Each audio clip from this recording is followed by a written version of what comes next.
My journey to America was miraculous because I remember when I gave birth to my son, I felt a deep voice within me that you're going to bring up your son in America. And I was like, how was that going to happen?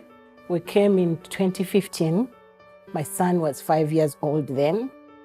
I left a good job, I would say, because I knew somewhere, somehow, this would be the best place to bring up my son. I would say that when we got here, I felt lost. I totally felt lost.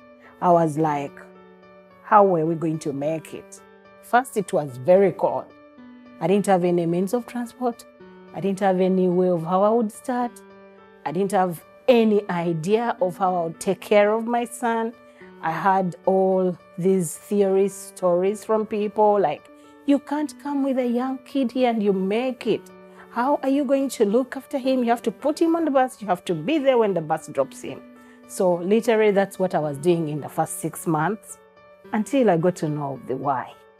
Because I have friends who are like telling me, if you really want to like have something to do for yourself, you have to go to the why. So I came to the why, not knowing where am I going, what am I gonna do.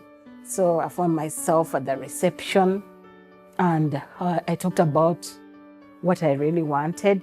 They say, okay, we're going to give you a discount depending on your income. So I was like, oh my God, really? So it was possible for me to be able to afford my son being part of the after-school program. And that was something that I didn't expect. And I was so like touched. The Y has been a blessing for me greatly because ever since my son is part of the YMCA, a lot has happened. I noted that he was kind of a sad boy. But when he came to the Y, everything changed. Because every time I would pick him up, I would pick a jolly, happy boy.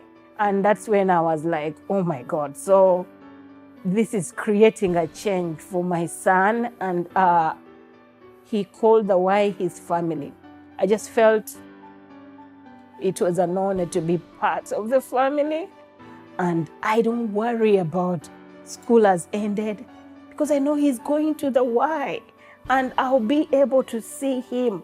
And I know he's there safe. He's with people that love him. He's happy. I never worry about a thing. One thing I'm really very grateful for is these people that donate to the Y to help families. They don't even know us. They don't know us at all. And they don't know the impact of their donation. That means a lot to me. Because somebody gives their money without knowing how the money is going to touch a life. It has touched my life. I am so grateful. I'm really very grateful, and the sky is the limit, I would say, in this situation.